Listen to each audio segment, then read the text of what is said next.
దేవుని నామానికి మహిమ, ఘనత, ప్రభావం కలుగును గాక. హల్లెలూయా!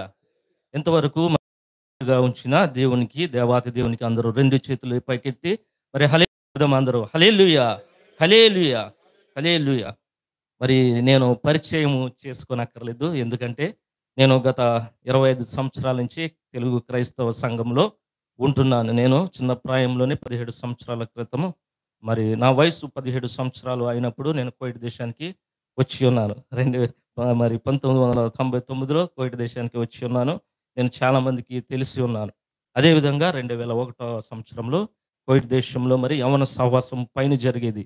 అప్పుడు నేను యవ్వన సహవాసంలో ప్రేరేపింపబడి బాప్తిస్మం తీసుకొని దేవుడిని నేను స్వంత రక్షకునిగా అంగీకరించి ఉన్నాను. అందరూ కళ్ళు మూసుకున్నట్లయితే మరి ప్రార్థన చేసుకొని వాక్య ధ్యానంలోనికి వెళదాం.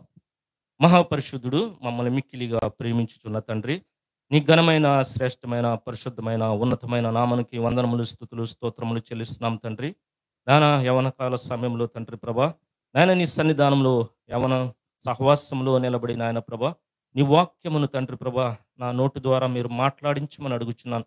నన్ను నీ సిలువ చాటున మరుగుపరిచి నా నోటికి బోరగా ఉండి తండ్రి ఇక్కడ నిలబడింది నేను కాదు గాని తండ్రి ప్రభా, నీ వాక్యమే తండ్రి మాట్లాడించి నాయన ప్రభా దాని ద్వారా తండ్రి వినగల చెవులు, గ్రహింపగల మనస్సు నాకును మాకును మా అందరికీ దయచేయమని మా ప్రియుడు రక్షకుడైన యేసుక్రీస్తు నామములో అడిగి వేడుకుంటున్నాం తండ్రి.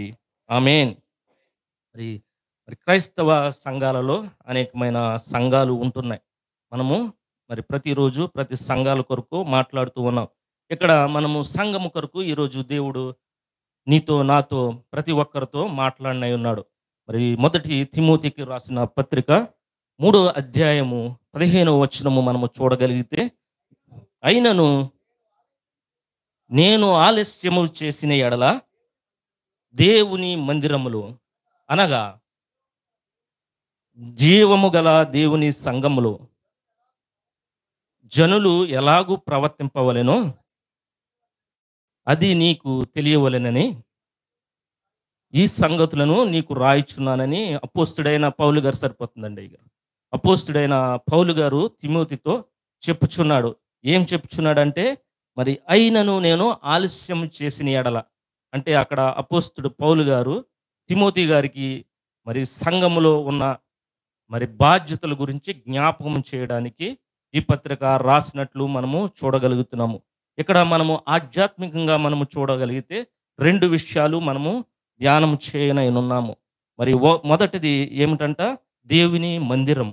దేవునికి మందిరముకు వస్తున్న నీవు నేను కూడా మన ప్రవర్తన అంతటిలోనూ జాగ్రత్తగా చూసుకోవాలని అన్నది కాదు గాని, దేవుని సంఘములో నీవు నేను మన ప్రవర్తన ఏ విధముగా కట్టుకోవాలి, సరిచేసుకోవాలి అన్న ప్రాముఖ్యమైన విషయాలు దేవుడు ఈరోజు సంఘముతో నీతో నాతో మాట్లాడాలని దేవుడు మరి ఈ మాటలు మాట్లాడిస్తున్నాడు. జీవము గల దేవుని సంఘము అంటే ఈ సంఘములో దేవుని బిడ్డలు అనేక మంది గుంపు కూడి మరి సంఘానికి వస్తూ ఉంటారు. వారిని ఏమంటారంటే మరి సంఘము లేకపోతే విశ్వాసులు అని పిలుస్తూ ఉంటారు. దీంట్లో విశ్వాసులుగా కాకుండా దేవుడు లోకస్తులు కూడా ఈ గుంపులో ఉంటారు.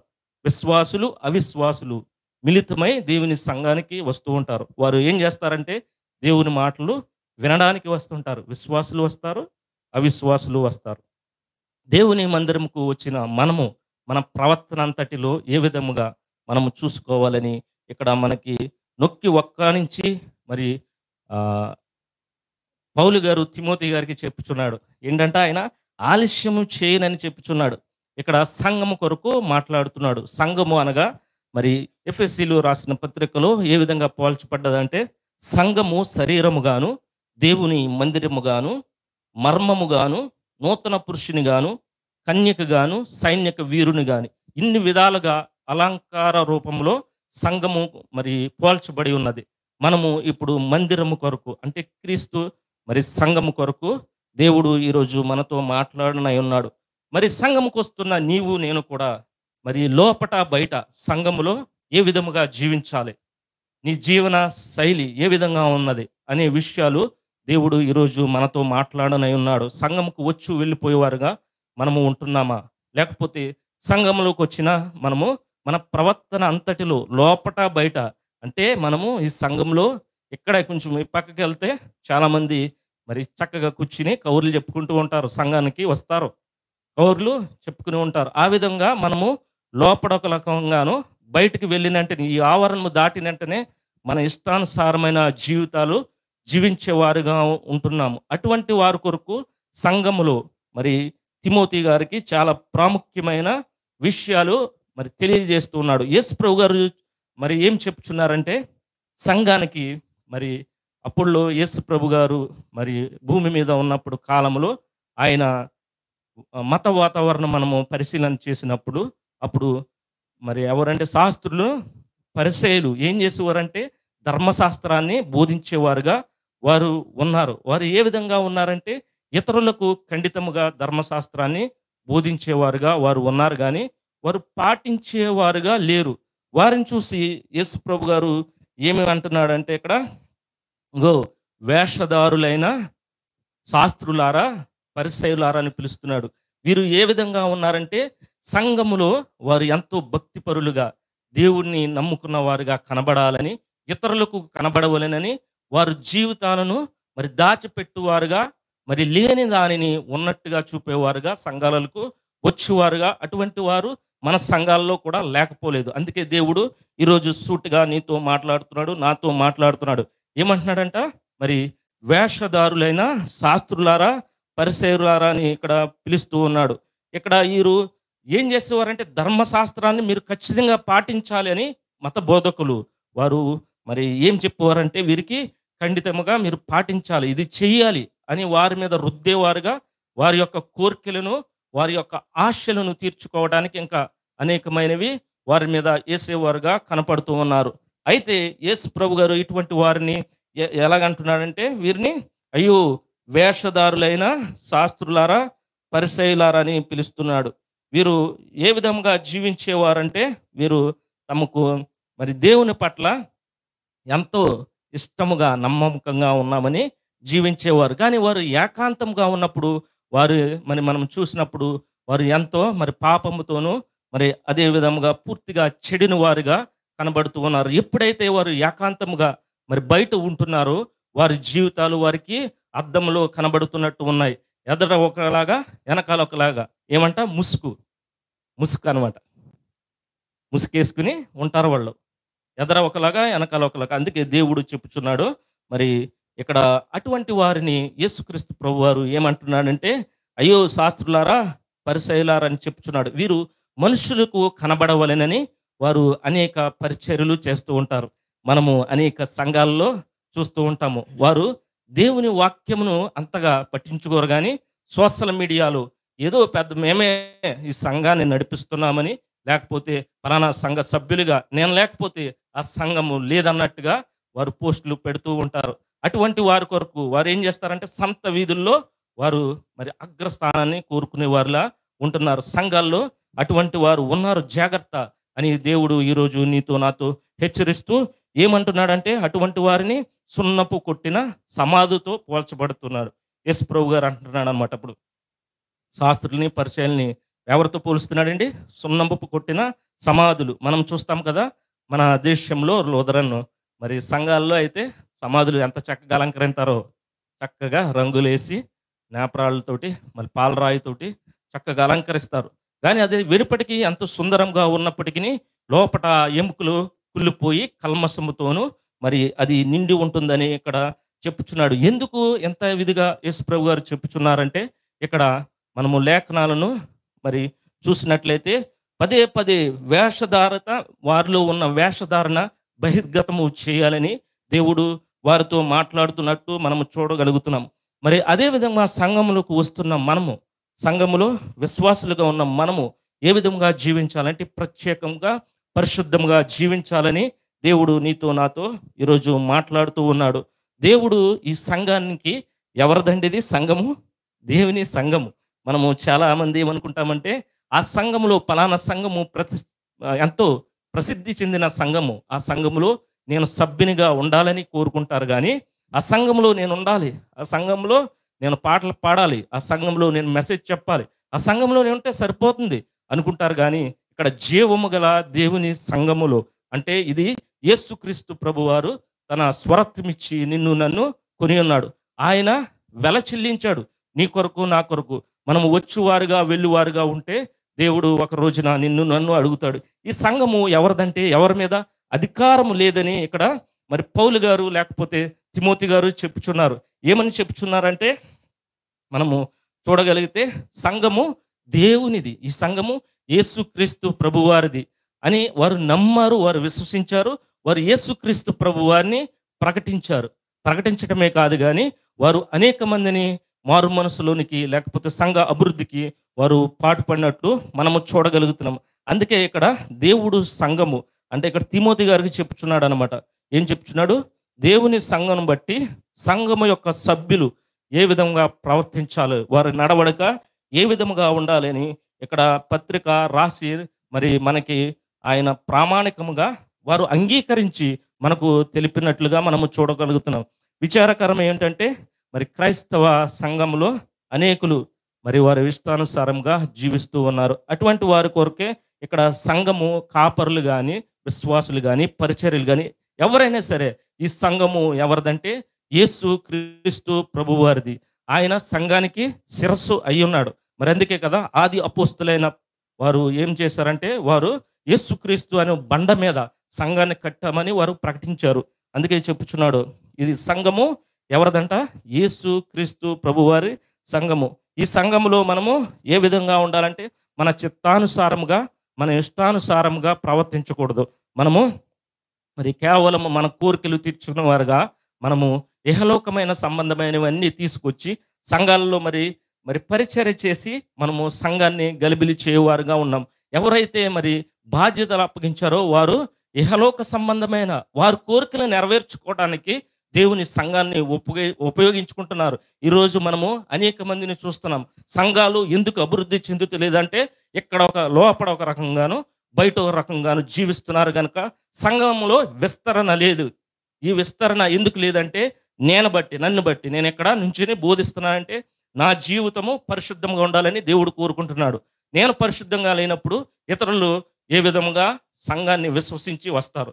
ముందు నేను విశ్వాసముగా ఉండి నేను పరిశుద్ధముగా ఉండి సంఘానికి మరి అనేక మందికి ఆదర్శంగా ఉండి నేను బోధించినప్పుడు అనేక మంది వస్తారు. అందుకే మళ్ళీ మొదటి తిమోతి 15లో అంటున్నాడు పౌలు గారు తిమోతికి రాస్తూ ఈ సంగతులను నీకు రాస్తున్నాను.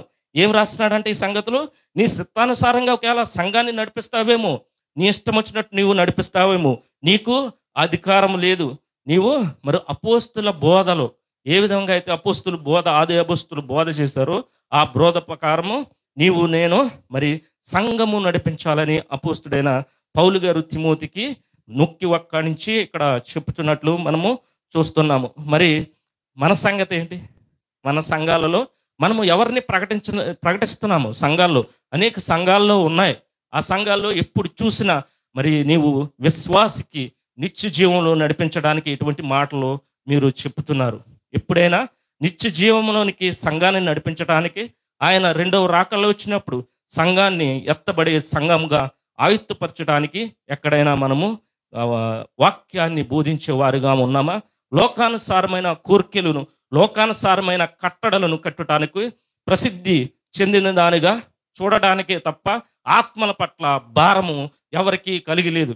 ఆ భారము కలిగిన వారు మరి చెడిపోచున్న నిత్య జీవానికి మరి తీసుకురావడానికి ఆత్మలను రక్షించడానికి ఎంతో మరి కృషి చేయవారుగా మనకి కనబడుతున్నారు. కానీ ఈ లోకంలో అనేక విషయాలు మనం చూడగలిగితే మనము ఇక్కడ విడిచిపెట్టేవారుగా ఉంటున్నాము. ఒకానొక రోజున దేవుడు నిన్ను నన్ను లెక్క అడుగుతాడు.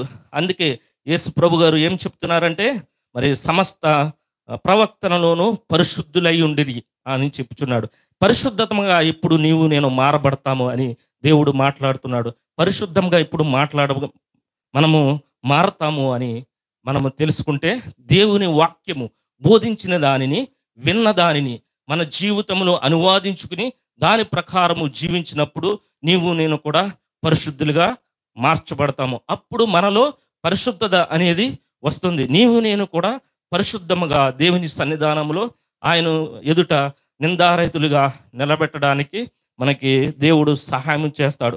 అదే విధంగా మత్తయి సువార్త 23:2-7 వరకు మనం చూడగలిగితే, శాస్త్రులు పరిసయ్యులు ఏం చేసేవారంటే, మరి మోసే ధర్మశాస్త్రము పీఠము ఎదుట కూర్చుని వారు ధర్మశాస్త్ర బోధకులుగా, ఉపదేశకులుగా వారు ఉండేవారుగా కనబడుతున్నారు. వారు ఏం చెప్పేవారంటే, మోషే వారసత్వము మేమే, మోషే వారసులము మేమే అని చెప్పుకునేవారుగా వారు ఉంటున్నారు.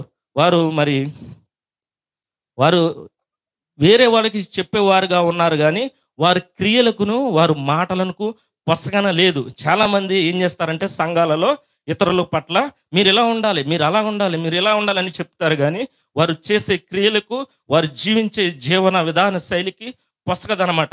వారు దేవునిలో ఉండేవారుగా నటిస్తూ ఉంటారు. అటువంటి వారి కొరకు ఇక్కడ మాట్లాడుతూ ఉన్నాడు. మరి ధర్మశాస్త్రానికి లోబడినట్లు వారు నటించేవారుగా కనబడుతున్నారు. 4లో చూస్తే, వారు మోయ సఖ్యము కానీ భారమైన బరువులు కట్టి మనుష్యుల భుజముల మీద పెట్టుదురు కానీ వారు వేలుతోటైనా మెదపరు. వారు అనేక కట్టడాలను తీసుకొస్తారు. ఈ సంఘంలో ఈ కట్టుబాట్లు ఇలాంటివి ఉండాలి. సఖ్యము కానీ బరువు మరి విశ్వాసుల మీద మోపేవారుగా కనబడుతూ ఉన్నారు. మరి వారు ఎక్కడికి తీసుకెళ్తున్నారంటే, మనల్ని ఇంకను ఈ లోక సంబంధమైన వాటి కొరకే వారు ప్రాకులాట పడుతున్నారు కానీ, మరి మనల్ని దేవుని తట్టు మన ఆత్మ నిత్య జీవానికి పోయే మార్గాన్న వారు మనకి తెలియజేయట్లేదు. అందుకే మరి యేసు ప్రభు గారు చాలాసార్లు బోధిస్తూ 2 కొరింథీయులకు రాసిన పత్రిక 9లో మనం చూడగలిగితే 9:7 మరి చాలామంది కట్టడాలు కట్టించినప్పుడు సనుగు కొనకయు బలవంతముగా కాకయు ప్రతి వాడును తన హృదయములో నిశ్చయించుకున్న ప్రకారము ఇవ్వలేని. ఇక్కడ ఏం చెప్తున్నారంటే, చాలామంది ఏం చేస్తారంటే సంఘములో, నీకు అది కావాలంటే నువ్వు ఎంత ఇవ్వాలి, నీకు ఇది కావాలంటే ఇది ఇవ్వాలి, వారే ఇతరులకు మరి భారము పెట్టే వారంగా ఉంటున్నారు. వారు అప్పుడు ఇచ్చేటప్పుడు ఏం చేస్తారంటే సనుక్కుంటూ దేవునికి ఇస్తూ ఉంటారు. మరి సనుగుడు ఎందుకు వస్తుందంటే, మరి వారు నిశ్చేస్తారు, నువ్వు ఎంత ఇవ్వాలి, నీక 100 దినార్లు ఇవ్వాలి, నువ్వా 150 దినార్లు ఇవ్వాలి అని వారు ఇతరులు వీళ్ళ మీద భారము మోపేవారుగా ఉంటున్నారు. అందుకే దేవుడు చెప్తున్నాడు, సంఘమునకు మరి సనుగు కొనక, మరి ఎవరైతే హృదయపూర్వకంగా ప్రేరేపింపబడతారో వారు సంఘానికి ఇస్తారు. నువ్వు చెప్పినా ఇస్తారు, నువ్వు చెప్పపోయినా ఇస్తారు. సంఘానికి మరి వచ్చుచున్న వారు, వారికి తెలుసు దేవుని యందు భయభక్తులు కలిగిన వారు మరి చెయ్యి వెనక్కి తీయరు, ఇస్తారు. కానీ వారి మీద భారమైన బరువులు మోపి మరి వారిని సంఘానికి రానివ్వకుండా అనేక మంది ప్రలోభాలు పెట్టువారుగా ఉంటున్నారు. నిత్య జీవానికి దూరం వారుగా ఉంటున్నారు. మరి ఇదే విధంగా మనము చూడగలిగితే ఎఫెసీయులకు రాసిన పత్రిక 1వ అధ్యాయం 22-23లో మనం చూస్తే, యేసు ప్రభు గారు సంఘం గురించి చెప్తున్నాడు. ఆయన శిరస్సు అయి ఉన్నాడు కదా, మరియు సమస్తమును ఆయన పాదముల కింద ఉంచి. ఎవరి పాదముల కింద అంటే యేసు క్రీస్తు ప్రభు వారి పాదము కింద ఉంచి చెప్పండి, సమస్తమును పైన ఆయనను సంఘమునకు శిరస్సుగా నియమించాడు. ఇప్పుడు శిరస్సు ఏం చేయాలంట? యేసు ప్రభు గారు సంఘముకు సరిపోతుంది బ్రదర్. సంఘము శిరస్సుగా యేసు ప్రభు గారు ఉన్నారు. ఈ సంఘము శిరస్సు ఏదైతే మెదడు మరి ఆలోచించి మనము ఏ పని చేయాలో, చేతులకు కానీ కాళ్ళకు కానీ కళ్ళకు కానీ ప్రతి దానికి మరి మెదడు శిరస్సు అన్నిటికి కారణము. అది మనల్ని పనిచే వారుగా అది చెప్తుంది, నువ్వు ఇది చెయ్యి, ఇది తాగు, ఇది తిను అని శిరస్సు చెప్తుంది, నీ బాడీకి ఏం కావాలో చెప్తుంది. అందుకే మరి యేసు ప్రభు గారిని ఏమని పోల్చారంటే సంఘమునకు శిరస్సుగా పోల్చినట్లు మనము చూడగలుగుతున్నాము. సమస్తమును ఆయన పాదముల కింద ఉంచి ఉన్నాడని చెప్పుచున్నాడు. మరి అలాంటిదప్పుడు మరి దేవుని ఆలోచన చెప్పిన, దేవుని చిత్తానుసారం చెప్పిన మనము సంఘాలలో ఏ విధంగా ఉంటున్నాము? దేవుని చిత్తానుసారంగా దేవుని శిరస్సుకు మనము లోబడి ఉంటున్నామా, లేకపోతే మనము పరిశీలన చేసుకోవాలి. అదేవిధంగా మనము ఎఫెసీయులకు రాసిన పత్రిక 22లోనే 2:20-22లోనే చూస్తే, 20 చూడండి బ్రదర్. ఎఫెసీయులకు రాసిన పత్రిక 2, క్రీస్తే ముఖ్యమైన మూలరాయి ఉండగా అపోస్తులను ప్రవక్తలను వేసిన పునాది మీద మీరు కట్టబడి ఉన్నారు. ఇప్పుడు ఇక్కడ ఉన్న మీరందరూ ఎవరి ద్వారా కట్టబడి ఉన్నారంటే క్రీస్తు మరి ముఖ్యమైన మూలరాయి. ఈ సంఘములో ఎవరు మూలరాయి అంటే క్రీస్తు ముఖ్యమైన మూలరాయి. అపోస్తల బోధ మరి అదే విధముగా ప్రవక్తల బోధ మీద కట్టబడిన వారముగా మనం ఉండాలి. అంతేగాని ఈ లోక సంబంధమైన ఇతరులు మరి చెప్పుచూ ఉంటారు మనల్ని ప్రక్కదో పట్టిస్తాకి. నీవు ఈరోజు దేవుడు వస్తే నిత్య జీవానికి ఎత్తబడే గుంపులో సంఘముగా నీవు నేను ఉంటున్నామా లేదా? మరి ఆ సంఘము ఏ విధంగా ఎత్తబడుతుంది? మరి క్రియలు ఏ విధంగా ఉన్నాయి? విశ్వాసంతో దేవునికి మనము సంబంధులుగా ఉండాలి. మరి అదేవిధంగా పౌలు గారు చాలా రకరకాలుగా మరి సంఘాన్ని బోధించినట్లు మనము చూడగలుగుతున్నాం. సంఘాన్ని దేంతో పోల్చారంటే సంఘము దేవుని సంతానముతో పోల్చాడు. మీరు నేను కూడా దేవుని కుమారులము, సంతానము. అదేవిధంగా దేవుని వారసులము, అదేవిధంగా దేవుని కుమారులము, ఆయన శరీరముగా మరి పోల్చబడ్డాము. దేవుని ప్రజలు, దేవుడి మరి అదే జనాంగముగా సంఘాన్ని పోల్చబడ్డాయి. నీవు నేను కూడా దేవుని ఇల్లంతటిలోనూ నీవు నేను కూడా ఉండువారముగా ఇక్కడ పోల్చబడ్డాయి. అదేవిధంగా ఎఫెసీయులకు రాసిన పత్రిక 2:19 మనం చూడగలిగితే, కాబట్టి ఇక మీదట పరజనులను పరదేశులైన ఉండక పరిశుద్ధులతోనూ ఏకపట్టణంలోను దేవుని ఇంటి వారమై ఉన్న మనము ఇక్కడ పరదేశులముగా ఉన్నాము. కానీ ఎప్పుడైతే నీవు నేను కూడా దేవుని ఆత్మ పొందుకుని మనము విశ్వాస జీవితంలో ఆయనలోనికి మరి మార్చబడతామో అప్పుడు మనము ఏమై ఉన్నామంట? పరదేశులో ఉండక పరిశుద్ధులతో ఏకపట్టణము. రేపొద్దున దేవుడు వచ్చినప్పుడు ఎత్తబడే సంఘములో ఏకపట్టణంలో నీవు నేను ఉండాలని దేవుడు కోరుకుంటూ ఉన్నాడు. మరి నీవు నేను కూడా ఆత్మ మూలముగా పుట్టిన వారము, మరి శరీరముగా మనము ఈ లోక ఆశలను విడిచిపెట్టు వారముగా మనము ఉండాలని దేవుడు మరి సంఘము పవిత్రమైనది గాను కళంకమైనది ఏది లేనట్టుగాను దేవుడు చేయాలని కోరుకుంటున్నాడు. ఎఫెసీయులకు రాసిన పత్రిక 5:26-27 వరకు మనం చూడగలిగితే సంఘము ఏ విధంగా ఉండాలంటే, మరి ఎవరైనా చదవండి.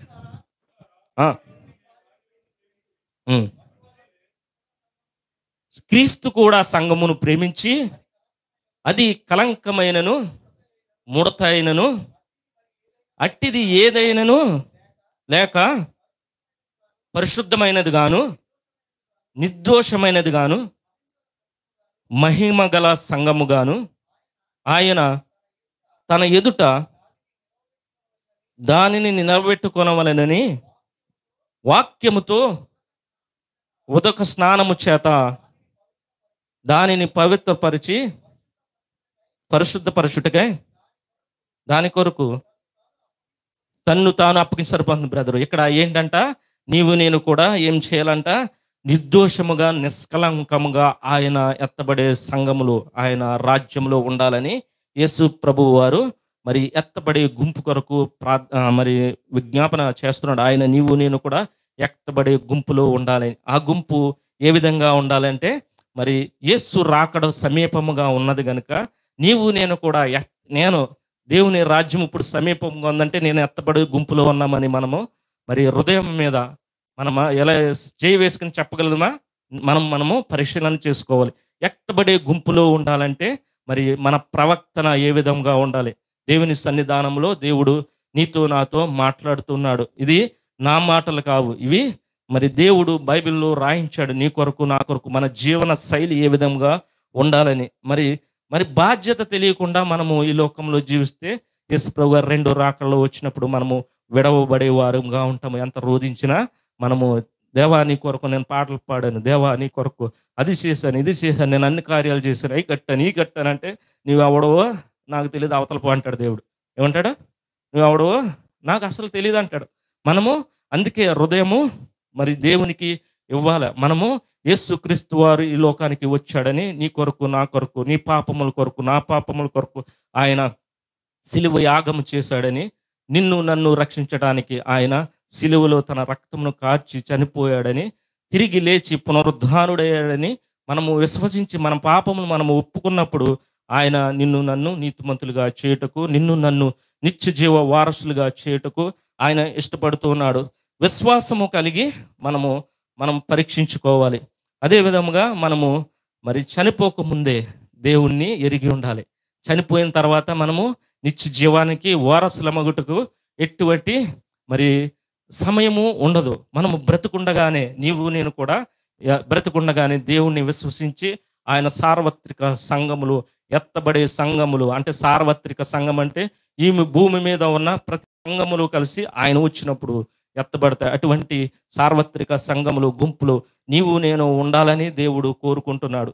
మరి మన జీవితాలు ఏ విధంగా ఉన్నాయి మనము పరిశీలన చేసుకోవాలి. 2 కొరింథీయులకు రాసిన పత్రిక 13:5లో మనము చూస్తే యేసు ప్రభు గారు రెండో రాకడ వచ్చినప్పుడు ముందు ఆయన పలుకుతున్నాడు, మీరు విశ్వాసము గలవారై ఉన్నారో లేదో మిమ్మును మీదే శోధించుకోమంటున్నాడు.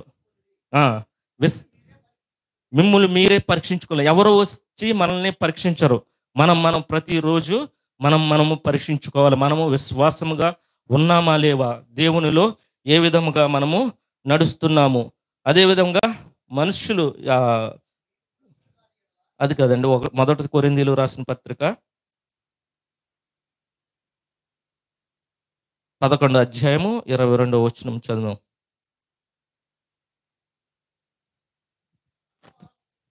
1 కొరింథీయులు పత్రిక 11:28 అండి. కాబట్టి ప్రతి మనుష్యుడు తన్ను తాను పరీక్షించుకొనవలెను, అలాగు చేసి ఆ రొట్టెని తిని ఆ పాత్రలలోనే తాగవలెను. మనము ఏం చేయాలంట, మనము పరీక్షించుకోవాలి. అంటే యేసుక్రీస్తు ప్రభువారి లోకానికి వచ్చాడు, ఆయన శరీరాన్ని నలగొట్టబడ్డాడు, ఆ రొట్టె మనము తినాలి. ఆ పాత్రలోనిది మరి ఆ రక్తము, దేవుని రక్తమని మనం గుర్తించి ఆ పాత్రలోనిది తాగాలని దేవుడు చెప్పుచున్నాడు. మరి మనుష్య కుమారుడు వచ్చినప్పుడు మనము భూమి మీద విశ్వాసము కనుగొనునా అని లూకాసు వార్త 18:8లో మనము చూడగలుగుతాము. మనము విశ్వాసము కలిగి ఉండాలి. మనిషి కుమారుడు అంటే ఎవరండి? యేసుక్రీస్తు ప్రభు వారు వచ్చినప్పుడు ఆయన విశ్వాసం నీలో నాలో విశ్వాసం కనుగొనునా అంటే విశ్వాసం ఏమైపోతుందంటే సంఘాల్లో చల్లారిపోతుంది, మరి అల్లర్లో ఎక్కువైపోతున్నాయి, ఇష్టానుసారముగా ఎవరికాలు మరి జీవిస్తూ ఉన్నారు. అటువంటి వారి కొరకు పౌలు గారు మరి మాట్లాడుతూ ఎఫెసీ సంఘంతోను తిమోతి సంఘంతోను, తిమోతి మరి అక్కడ పరిచర్యుడు పాస్టర్ చేస్తూ ఉన్నాడు. అక్కడ మరి ఎంతో పరిచర్య చేస్తుంది యవనస్తుడైన తిమోతి ఆ సంఘంలో ఉన్న వారికి హెచ్చరిస్తున్నాడు. నేను ఒకవేళ నువ్వు ఆ సంఘం నాదనుకుంటావేమో తిమోతి, ఇదిగో ఈ సంఘము దేవునిది, యేసుక్రీస్తు ప్రభు వారిది. ఈ లోకంలో ఉన్న సంఘాలన్నీ సార్వత్రిక సంఘముగా మరి వధువుగా మరి ఎత్తబడే సమయము వచ్చినప్పుడు దేవుడు నిన్ను నన్ను మరి ఆ సంఘములు ఎత్తబడేవారుగా మనము ఆయత్తపడాలి. మరి విశ్వాసులు అనడానికి మనము ఏ విధముగా మనము విశ్వాసంలోనికి వెళ్ళాలంటే మరి ఎబ్రీలకు రాసిన పత్రికలో మనకు అందరికీ తెలుసు ఏంటంట, విశ్వాసము అనగా నిరీక్షింపబడని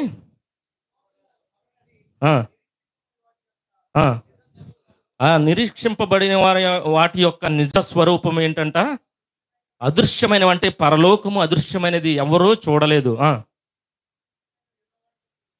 రుజువైంది అంటే పరలోకంలో దేవుడు ఉంటున్నాడని, పరలోకంలో నిన్ను నన్ను ఆయన నిత్య జీవానికి నడిపిస్తున్నాడని విశ్వసించాలి. నీవు నేను కూడా యేసుక్రీస్తు మాటలు విశ్వసించినప్పుడు మన జీవితాలు కట్టుకున్నటకు, సంఘములు ఎత్తబడుటకు నీవు నేను కూడా ఆయత్తపడేవారముగా ఉంటాము. సార్వత్రిక సంఘము, ఆఖరిగా ఇంకా సార్వత్రిక సంఘము కొరకు చూసుకుని నాకు 5 నిమిషాలు టైం ఉన్నది కనుక మరి సార్వత్రిక సంఘములు మనము ఏ విధముగా ఉండాలి అంటే ఈ బండ మీద మనము కట్టబడి ఉండాలి. యేసుక్రీస్తు అనే బండ పైన మనం కట్టబడి ఉన్నప్పుడు అది తుఫాను వచ్చినా కానీ వరద వచ్చినా కానీ మరి సార్వత్రిక సంఘములో నీవు నేను కూడా ధైర్యముగా ఎత్తబడుటకు ఉంటామని ఇక్కడ దేవుడు చెప్పుచూ ఉన్నాడు. అపొస్తలుల కార్యము 2వ అధ్యాయంలో మనము చూసినప్పుడు పెంతెకోస్తు దినము నందు మరి ఎంతమంది ఉన్నారు, 120 మంది అక్కడ ఉన్నారు. వారు ఏం చేశారంట, వారు పాటలు పాడి ప్రార్థన చేసినప్పుడు వారు పరిశుద్ధాత్మను పొందుకున్న వారుగా మనకి కనబడుతున్నారు. ఆ టైంలో మరి ఆయన పేతురు గారు ఏం చేశారంట, అనేక మందిని మార్చినట్లుగా మనము చూడగలుగుతాం.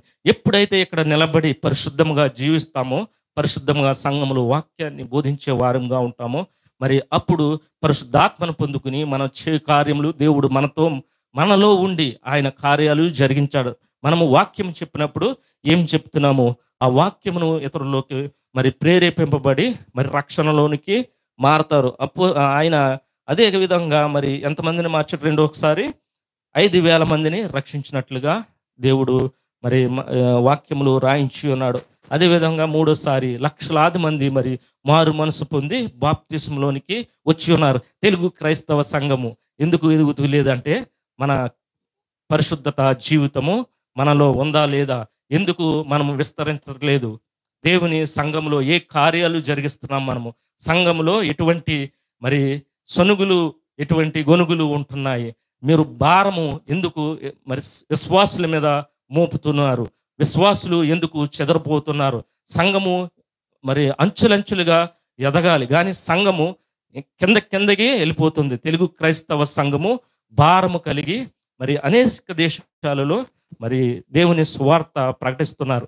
మనము చెప్పుకుంటాకే ఉన్నాయి, కానీ విశ్వాసముగా మరి మనము జీవించినప్పుడు మరి పరిశుద్ధ దేవుడు సంఘములో వచ్చినప్పుడు దేవుడు రాజ్యములో నీవు నేను కూడా ఉంటాము. దేవుడు నీకు నాకు అప్పగించిన బాధ్యత ఏంటంటే సార్వత్రిక సంఘంలో మనమందరము ఎత్తబడే గుంపులో నీవు నేను ఉండాలని దేవుడు కోరుకుంటున్నాడు. నీవు నేను కూడా ఎన్నటువంటి వాక్యాన్ని వదిలిపెట్టక దానిని మనము ఇంకొకసారి చదివి దేవుడు నీ పట్ల నా పట్ల ఏమై ఉన్నాడు, ఆయన ఉచితమైన కృపలో నీకు నాకు రక్షణ కలుగు చేశాడు. ఇదే అనుకూల సమయము, ఇదే రక్షణ దినము. ఒకవేళ ఇంకనూ మనము పడిపోయే స్థితిలో ఉంటే దేవుడు ఈరోజు నాతోనూ నీతోనూ దేవుడు మాట్లాడుతూ ఉన్నాడు. మనము మన ఇల్లు మనమే కట్టుకోవాలి, మన హృదయాన్ని దేవునికి అర్పించాలి. మరి ఈరోజు పౌలు గారు తిమోతికి చెప్పిన మాట ఏంటంటే అది ఒకసారి చదువుకుని ముగించుకుందామండి. మొదటి తిమోతికి రాసిన పత్రిక 3వ అధ్యాయము 15వ వచనం. అయినను నేను ఆలస్యము చేసిన ఎడల దేవుని మందిరములో అనగా జీవము గల దేవుని సంఘములో జనులు ఎలాగూ ప్రవర్తింపవలెనో అది నీకు తెలియవలెనని ఈ సంగతులు నీకు రాయిస్తున్నాడు. ఇప్పుడు అందరికీ అర్థమైనది. మనము దేవుని మందిరములో ఏ విధంగా ఉండాలో ఆ సంగతులన్నీ మనకి రాసినట్లు రుజువు చూస్తున్న అట్టి కృప ధన్యత దేవుడు మనకు దయచేయను గాక. ఒక చిన్న ప్రార్థన చేసుకుని మరి ముగించుకుందాం. అందరూ కళ్ళు మూసుకున్నట్లయితే. మహాపరిశుద్ధమైన దేవ, నీ ఘనమైన నామమునకు వందనములు, స్తుతులు, స్తోత్రములు. వాక్యంతో మీరు మాట్లాడి ఉన్నారు తండ్రి ప్రభా. ఈ వాక్యమును మేము వదిలిపెట్టక తండ్రి ప్రభా ధ్యానం చేసి తండ్రి ప్రభా నీ రాజ్యములో తండ్రి నిత్య వారసులుగా ఉండుటకు మమ్మల్ని మేము ఆయత్తుపరుచుకున్నటకు మమ్మల్ని నాయన ఇంకను నాయన సజీవులుగా ఉంచినందుకు వందనములు, స్తోత్రములు తండ్రి ప్రభా. ఎత్తబడే గుంపులో నాయన ప్రభా నీవిచ్చిన మాటలను బట్టి నాయన మేము సరిచేసుకుని నీ రాజ్య వారసులుగా నీ కుమారులుగా తండ్రి ప్రభా నీ రాజ్యంలో నిత్యము ఉండుటకు మమ్మల్ని ఏర్పరచుకుని మా ప్రియుడు రక్షకుడైన యేసు నామములో అడిగి వేడుకుంటున్నాం మా పరమందున్న తండ్రి. ఆమేన్.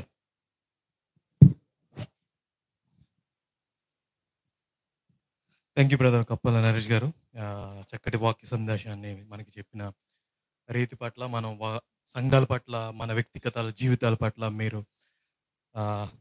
చూసుకుని అటువలే జీవించే కృపణ దేవుడు. ఈ సమయాన్ని ఆరాధనతో దేవుని ఆరాధిస్తాం అందరం.